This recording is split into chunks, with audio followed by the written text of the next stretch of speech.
Saudara yang dikasihi oleh Tuhan, hari ini kita akan bicara tentang satu tema yang menarik sekali, yaitu iri hati. Dalam Yohanes 12 ayat 12-19, Matius 21 15-18, dan Yakobus pasal 3 ayat 16 mengatakan, sebab di mana ada iri hati dan mementingkan diri sendiri, di situ ada kekacauan dan segala macam perbuatan jahat.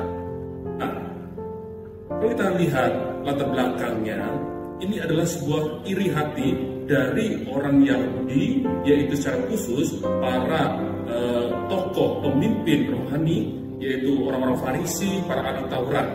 Lalu ketika Yesus datang memberitakan tentang kerajaan Allah dan melakukan banyak sekali tentang tanda dan mujizat, mulai dari orang yang pincang berjalan, orang yang buta disembuhkan, memberikan makan 5.000 orang, dan satu puncaknya yaitu ketika Lazarus yang sudah mati 4 hari lamanya, dan Lazarus itu sudah mati dan kemungkinan besar dagingnya sudah membusuk. Lalu pada hari keempat Yesus datang ke makam Lazarus, dan apa yang terjadi? Yesus mengatakan, Lazarus keluarlah. Maka keluar Lazarus masih menggunakan kain kafan. Lalu orang yang banyak di situ tercengang dan takjub dan keheranan dan bertanya-tanya. Dan Lazarus yang sudah 4 hari itu dia bangkit. Nah, maka makin banyaklah, makin tersiarlah orang yang percaya dan mengikuti Yesus. Dan kemudian ketika Yesus masuk ke Yerusalem, banyak orang yang menyambut dia, dan mereka berkata, Hosana, Hosana.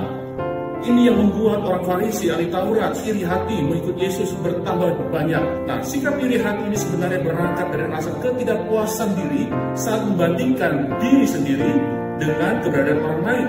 Kondisi psikologis yang negatif seperti ini cukup membahayakan jika tidak segera ditangani.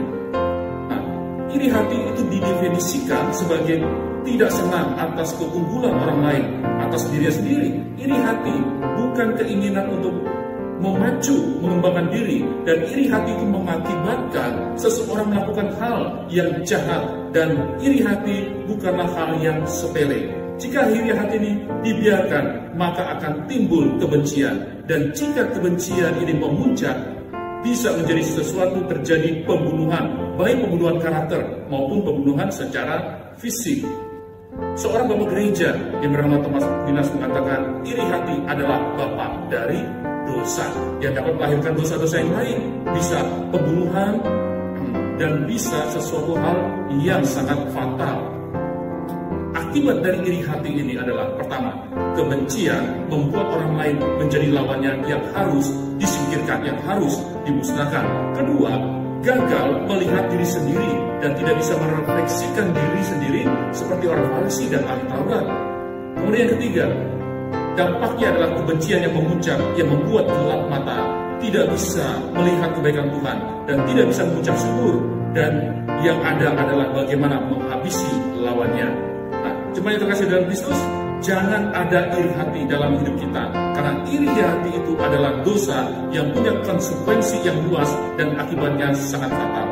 Belajarlah bersyukur dan hidup dalam kerendahan hati. Kiranya Tuhan memberkati.